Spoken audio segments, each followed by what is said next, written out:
मेरे प्यारे बच्चों, हिंदी वागधारा चैनल में एक नई अभ्यास श्रृंखला के साथ आपका पुनः स्वागत है। इस उम्मीद और अपेक्षा के साथ कि आप अपनी तैयारी में भरपूर अपना योगदान दे रहे होंगे और आगे बढ़ते हुए यदि आज आपके कंपटीशन में हिंदी आ रही है तो निश्चित ही ये श्रृंखलाएँ आपके लिए बहुत ही उपयोगी सिद्ध होंगी। और इस उम्मीद और अपेक्षा के साथ कि आप इन श्रृंखलाओं का अध्ययन कर रहे होंगे, आज उसी क्रम में हम लोग अपनी अगली अभ्यास श्रृंखला पर चर्चा करेंगे और उम्मीद करेंगे ये श्रृंखलाएँ आपके लिए बहुत ही बेहतर साबित होंगी। तो आइए आगे बढ़ते हुए आज हम इस श्रृंखला के पहले प्रश्न की शुरुआत करते हैं। पहला प्रश्न है हमारा, जिसको चाहा गया हो। वाक्यांश का एक शब्द है। ये वाक्यांश के लिए एक शब्द के लिए हर परीक्षा में कम से कम 1-2 पूछा जाता है, तो आप इस पर फोकस जरूर करें। जिसको चाहा गया हो, विकल्प ए ईप्सित, विकल्प बी अनीप्सित, विकल्प सी ईहिक, विकल्प डी सभी। तो जिसको, जैसे हम जानते हैं ईहा मूल शब्द है, उसका तत्सम होता है ईप्सा। उसी ईप्सा में इत प्रत्यय लगा करके ईप्सित बना है, जिसको चाहा गया हो। और अगर कहे कि ईप्सित का विलोम क्या है तो अनीप्सित हो जाता है, जिसको ना चाहा गया हो। ईहिक शब्द अशुद्ध है, इसमें ईह में एक प्रत्यय लगने पर ऐहिक बनता है, जिसका संबंध इस संसार से हो। तो इस तरह से हमारा पहला विकल्प, जिसको चाहा गया हो, विकल्प ए सही हो जाता है। विकल्प ए। अगला प्रश्न, सघोष वर्ण है, विकल्प ए टा, विकल्प बी ठा, विकल्प सी छा, विकल्प डी दा। तो हम जानते हैं घोष या सघोष वर्ण हमारा तीसरा, चौथा, पांचवा होता है और अघोष हमारा पहला, दूसरा होता है। तो इस परिभाषा के अनुसार हमारा विकल्प डी दा हो जाएगा। घोष या सघोष, विकल्प डी। प्रश्न नंबर 3, सूर्य निकला और कुहासा छट गया। रचना की दृष्टि से वाक्य भेद है। सरल वाक्य, संयुक्त वाक्य, मिश्र वाक्य, डी सभी। तो हम जानते हैं हमारा संयुक्त वाक्य जो होता है और, एवं, तथा, या, अथवा, इसलिए, अतः, फिर भी, तो, नहीं तो, किंतु, परंतु, लेकिन, पर, अगर इन वाचक चिन्हों से वाक्य मिल रहा है और 2 प्रधान वाक्यों से जुड़ा हुआ है तो ये हमारा संयुक्त वाक्य में जाता है। इसमें भी वो वाचक चिन्ह मिल रहा है, सूर्य निकला और कुहासा छट गया। दोनों वाक्यों को और से जोड़ रहा है, इसलिए विकल्प भी हमारा सही हो जाएगा, संयुक्त वाक्य। प्रश्न नंबर 4, यथामत में समास है। ये अव्ययी भाव, बी तत्पुरुष, सी कर्मधारय, डी बहुव्रीहि। तो हम जानते हैं जिसका प्रथम पद अव्यय, उपसर्ग या निपात होता है, वो अव्ययी भाव होता है। वो संज्ञा सर्वनाम विशेषण में जुड़ करके उस पद को भी अव्यय बना देता है, इसीलिए ये हमारा अव्ययी भाव यथामति, यथा अव्यय है, मति माने विचार, बुद्धि मत के अनुसार, बुद्धि के अनुसार अव्ययी भाव, इसलिए विकल्प हमारा सही हो जाएगा। अगला प्रश्न नंबर 5, अनंग पर्याय है।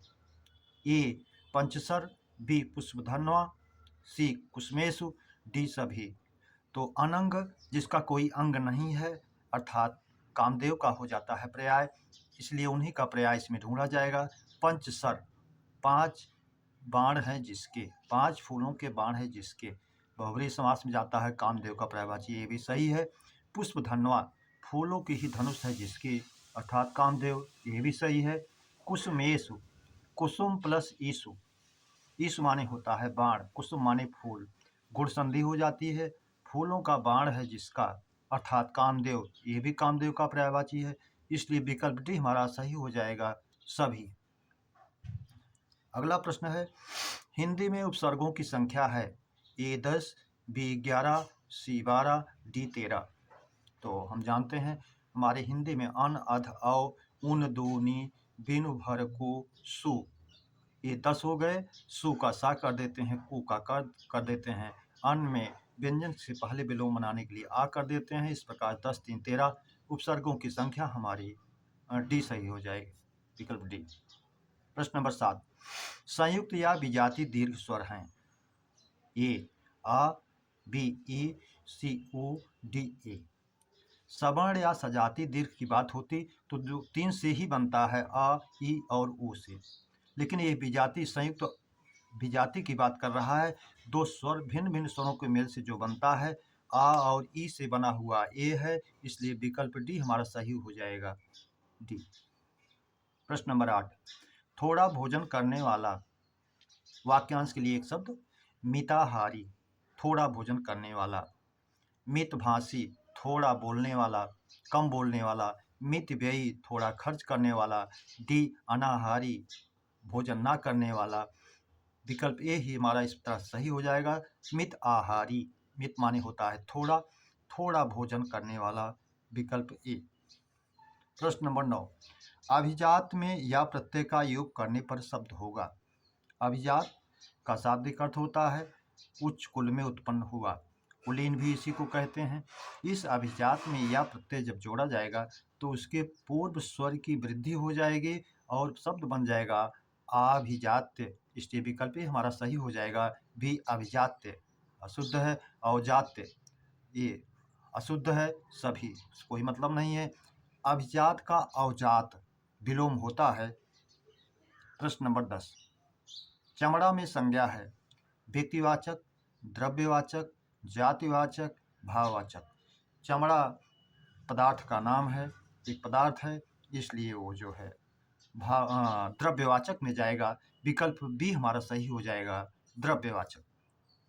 प्रश्न नंबर 11, आप किस पुरुष का सर्वनाम है। उत्तम पुरुष, बी मध्यम पुरुष, सी प्रथम पुरुष, डी कोई नहीं। जैसा हम जानते हैं, उत्तम पुरुष में मैं, हम, मध्यम पुरुष में तू, तुम, आप, अन्य पुरुष में यह, वह, ये, वे आते हैं। इस तरह से आप हमारा मध्यम पुरुष में जाएगा, विकल्प बी हमारा सही हो जाएगा। प्रश्न नंबर 12, पांचों घर संगठित थे में विशेषण है, आवृत्तिवाचक, क्रमवाचक, समुदायवाचक, गणनावाचक। पांचों घर यहाँ समूह या समुदाय की बात कर रहा है, इसलिए ये समुदायवाचक में जाएगा, विकल्प सी हमारा सही हो जाएगा, समुदायवाचक। प्रश्न नंबर 13, उसने कुत्ते को डंडे से मारा में कारक है, ए कर्म कारक, बी करण कारक, सी संप्रदान कारक, डी अपादान कारक। अब इसमें देखा जाए तो कुत्ते को तो कर्म कारक भी है, फिर डंडे से मारा साधन या माध्यम है, लेकिन जिस वाक्य में 2 या 3 कारक दिखे हमें, तो हमें अंतिम कारक को ही सही मानना चाहिए।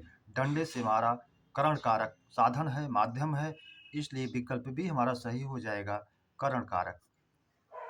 यह अंडरलाइन करके दिया होता तो हम कुत्ते को भी देखते कर्म कारक होता, लेकिन यहाँ विशेष फोकस साधन या माध्यम का है, इसलिए करण कारक में ही जाएगा। प्रश्न नंबर 14, सुरेश निबंध लिख रहा था में कौन सा काल है, अपूर्ण भूतकाल, पूर्ण भूतकाल, सामान्य भूत, संदिग्ध भूत। निबंध लिख रहा था, निबंध लिखने का कार्य जारी था और भूतकाल में था और कार्य पूरा नहीं था, और रहा था, रही थी, रहे थे, अपूर्ण भूतकाल का वाचक भी है, इसलिए विकल्प ए हमारा सही हो जाएगा, अपूर्ण भूतकाल। प्रश्न नंबर 15, हिंदी में अंग्रेजी भाषा से कितने विराम चिन्ह लिए गए हैं, ए 16, बी 17, सी 18, डी 19। जैसा हम जानते हैं, हिंदी का अपना मूल विराम चिन्ह पूर्ण विराम है, जो संस्कृत से लिया गया है, शेष अंग्रेजी से आए हैं, तो 20 में से एक कम हो जाएगा, तो हमारे विराम चिन्हों की संख्या जो अंग्रेजी से आई वो 19 हो जाएगी, इसलिए विकल्प डी हमारा सही हो जाएगा, 19। प्रश्न नंबर 16, अच्युत का अनेकार्थी है, ए स्थिर, बी अविनाशी, सी विष्णु, डी सभी। तो जैसा हम जानते हैं, अच्युत का अनेकार्थी स्थिर, अविनाशी, विष्णु, कृष्ण आदि होता है, तो हमारे तीनों विकल्प सही मिल रहे हैं, इसलिए विकल्प डी हमारा सही हो जाएगा, सभी। प्रश्न नंबर 17, अशुद्ध तद्भव तत्सम युग्म है, ए पन्ना पर्ण सही है, बी तेल तैल सही है, सी इलायची इला ये भी सही है, घर का गृह होना चाहिए था, आवास दिया है, प्रायवाची दिया है, इसलिए तद्भव तत्सम की दृष्टि से अशुद्ध है, विकल्प डी हमारा सही हो जाएगा। प्रश्न नंबर 18, रहीमन पानी राखिए, बिनु पानी सब सोन, पानी गए न उबरे, मोती मानुष चोन में अलंकार है। तब यहाँ मूल अलंकार दूसरी लाइन में ही पहली लाइन से यहाँ कोई विशेष मतलब नहीं है। पानी गए न उबरे, मोती मानुष चून। इस पानी का अर्थ 3 है। मोती के पक्ष में उसकी चमक, मनुष्य के पक्ष में उसकी इज्जत और चून के अर्थ में वो चूना, सूखा हुआ आटा, या प्राचीन काल में चूने में भी पानी रखा जाता। सो एक बार सूख जाने के बाद माना जाता था कि चूना खराब हो गया। तो इस प्रकार 3 भाव में इसका पानी का अर्थ जाता है, इसलिए ये श्लेष अलंकार हो जाएगा। विकल्प बी। यमक अलंकार नहीं, श्लेष अलंकार बी हो जाएगा। उपमा और उत्प्रेक्षा से कोई मतलब नहीं। प्रश्न नंबर 13, छंद में गणों की संख्या है। ये 5, 6, सी 7, डी 8। तो हम जानते हैं छंद में हमारे गणों की संख्या 8 होती है। यमाता, राजभान, सलगा। कभी कभी पूछ लेता है गुरु का कौन सा गण है, तो मगण है, और उसका ह्रस्व का कौन सा है, तो नगण होता है। तो इस तरह से ये भी जानना चाहिए। प्रश्न नंबर 20, श्रृंगार रस को किसने रसराज माना? आचार्य भोजराज, मतिराम, सी पिंगल, डी भामा। तो हम जानते हैं आचार्य भोजराज ने श्रृंगार रस को रसराज की मान्यता दी, इसलिए विकल्प ए हमारा सही हो जाएगा। जबकि आचार्य मतिराम ने संयोग श्रृंगार को रसों का राजा और वियोग श्रृंगार को रसों की रानी कहा। प्रश्न नंबर 21, कौन सा शब्द पुल्लिंग है? ए अमावस्या, बी जोगी, सी वक्त्री, डी नर्मदा। तो अमावस्या तिथि आती है, जोगी चल जा रहा है, पुल्लिंग में जाएगा, विकल्प बी ही सही हो जाएगा, जोगी। सी वक्त्री, वक्ता का स्त्रीलिंग बनता है वक्त्री। डी नर्मदा नदी बह रही है। जैसा आप जानते हैं सारी नदियां स्त्रीलिंग होती हैं, ब्रह्मपुत्र, सोन और सिंधु को छोड़ करके, नर्मदा इनको छोड़ करके है, इसलिए ये भी स्त्रीलिंग में ही होगा। प्रश्न नंबर 22, रामायण सुंदर रचना है। इस वाक्य में किस प्रकार का विशेषण है? ए सार्वनिक, बी परिमाणवाचक, डी गुणवाचक, सी गुणवाचक, डी संख्यावाचक। तो सुंदर रचना है, ये रचना की विशेषता जो है गुण के रूप में बता रहा है, इसलिए हमारा सी गुणवाचक सही हो जाएगा। प्रश्न नंबर 23, चलना फिरना दौड़ना कैसी क्रिया है? ए सहायक क्रिया, बी अकर्मक क्रिया, सी सकर्मक क्रिया, डी मुख्य क्रिया। तो चलना फिरना दौड़ना हम जानते हैं, ये सब जो है तैरना, ये सब हमारी अकर्मक क्रियाएं होती हैं, इसलिए विकल्प भी हमारा सही हो जाएगा, अकर्मक।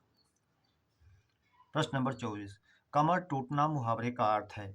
जीत जाना, कमर टूट जाना, चोट लगना, निराश होना। तो हम जानते हैं कमर टूटने का भाव अर्थ होता है निराश होना, इसलिए विकल्प डी हमारा सही हो जाएगा, निराश होना। प्रश्न नंबर 25, वर्तनी की दृष्टि से कौन सा शब्द शुद्ध है? ए उदंड अशुद्ध है। अगर ये उदंड होता तो सही होता है, दा शुद्ध व्यंजन हल चिन्ह युक्त होता तो सही होता। ऐच्छिक, इच्छिक अशुद्ध है। इच्छा प्लस इक, अगर ये ऐच्छिक होता तो सही होता। विकल्प सी उज्ज्वल, उज्ज्वल दिया है, ये सार्थक शब्द नहीं है। अगर प्रज्वल होता, ज्वल माने प्रकाश, तब तो सही होता, लेकिन ये शब्द उत प्लस ज्वल से बनता है तो उज्ज्वल होता, तब सही होता, इसलिए ये भी अशुद्ध है। डी सामूहिक, समूह प्लस एक सामूहिक बना, शुद्ध है, विकल्प डी हमारा सही हो जाएगा। प्रश्न नंबर 26, अंतिम का विलोम है। प्रारंभिक सही है, बी अनंतिम अनुस्वर जोड़ के बनाया गया, ये भी सही है, सी दोनों, डी कोई नहीं, इसलिए ए भी सही, बी भी सही, विकल्प सी हमारा दोनों सही हो जाएगा। प्रश्न नंबर 27, आकाश का पर्यायवाची है। ए अनल, बी पावक, सी अनंत, डी हुतासन। तो आकाश का पर्यायवाची इसमें एक ही दिया है, अनंत। नभ, गगन, व्योम, अंबर, अंतरिक्ष। तो अनंत इसका पर्यायवाची है, इसलिए सही हो जाएगा। अनल माने आग, पावक माने आग, हुतासन माने आग। हुतासन हुत है, आहुति है, असन जिसका, भोजन जिसका, आग। तो तीनों आग के पर्यायवाची हैं, इसलिए वो नहीं होंगे। प्रश्न नंबर 28, मृकेंद्र का पर्याय है। ए हिरण, बी कुरंग, सी अहि, डी शार्दूल। तो मृगेंद्र जानवरों का राजा, जो केवल सिंह के लिए भाव में जाता है, इसलिए ना हिरण होगा। कुरंग भी हिरण का पर्यायवाची है। अहि जो है सांप का पर्यायवाची है। डी शार्दूल जो मृगेंद्र शेर का पर्यायवाची है, इसलिए विकल्प डी हमारा सही हो जाएगा। प्रश्न नंबर 29, परिवा का तत्सम है। ए परेवा, बी पूर्णिमा, सी प्रतिपदा, डी सभी। तो परिवा का तत्सम जो है प्रतिपदा होता है, परेवा भी तद्भव है, पूर्णिमा नहीं है। पूर्णिमा जो है उसको रात को कहते हैं, इसकी पूर्णिमा की रात को राका कहते हैं।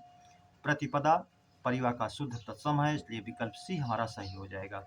प्रश्न नंबर 30, कहती हुई यो उत्तरा के नेत्र जल से भर गए, हिम के कणों से पूर्ण मानो हो गए पंकज नए। उपर्युक्त पंक्ति में छंद है हरगीतिका, गीतिका, रोला, चौपाई। तो इसको हम काउंट करके देख लेते हैं। लघु, लघु, गुरु, लघु, गुरु, गुरु, आधा ता है इसलिए ये दीर्घ हो जाएगा। लघु गुरु हो जाएगा, गुरु हो जाएगा, गुरु, गुरु, लघु, लघु, लघु, गुरु, लघु, लघु, लघु, गुरु। तो हम गिन लेते हैं 2, 2 4, 3 7, 2 9, 2 11, 1 12, 1 13, 2 15। तो 15 ये, और इधर 2 1 3, 2 5, 2 7, 2 9, 3 12, 2 2 4, 1 5, 2 7, 2 9, 2 11, 11 1 12, 2 14, 2 16। 16 इधर हो गई, 12 इधर हो गई। 16 12 28 मात्राएं हमारी हरगीतिका में होती हैं, जो सममात्रिक छंद है, इसलिए विकल्प ए हमारा सही हो जाएगा। हरगीतिका, गीतिका, रोला, चौपाई से कोई मतलब नहीं। प्रश्न नंबर 31, सेवा सत्कार से आदर बढ़ता है में कारक है। अपादान, करण, संप्रदान, संबंध। सेवा सत्कार से आदर बढ़ता है, सेवा सत्कार यहाँ साधन है, माध्यम है आदर बढ़ने का, इसलिए माध्यम साधन होने के नाते भी सही हो जाएगा करण कारक। प्रश्न नंबर 32, मोहन आज घूमने जाएगा, उक्त वाक्य में कौन सा विराम चिन्ह है। तो जाएगा के बाद जो है जो चिन्ह लगा हुआ है पूर्ण विराम का है, इसलिए अर्ध विराम नहीं है। विकल्प सी हमारा पूर्ण विराम, अल्प विराम, निर्देशक से कोई संबंध नहीं इसका। प्रश्न नंबर 33, किस स्वर के उच्चारण में दीर्घ स्वर से भी अधिक समय लगता है। ह्रस्व एक मात्रा का समय लगता है, अनुस्वार से कोई मतलब है नहीं। प्लुत, तो दीर्घ से भी अधिक समय जो है, जिसमें ह्रस्व की लगभग 3 गुना मात्राएं होती हैं। तो ये विकल्प सी हमारा सही हो जाएगा, विसर्ग से कोई मतलब नहीं है। मेरे प्यारे बच्चों, आज इस श्रृंखला के प्रश्नों की चर्चा पर चर्चा विधिवत हम लोगों ने किया। उम्मीद करता हूँ ये श्रृंखला आपको बेहतर लगी होगी, तो इसे सब्सक्राइब, लाइक और शेयर जरूर करें, यही उम्मीद और अपेक्षा आपसे है। अगली श्रृंखला के मिलने तक आप सब के उज्जवल भविष्य की कामना के साथ हृदय से धन्यवाद। जय हिंद।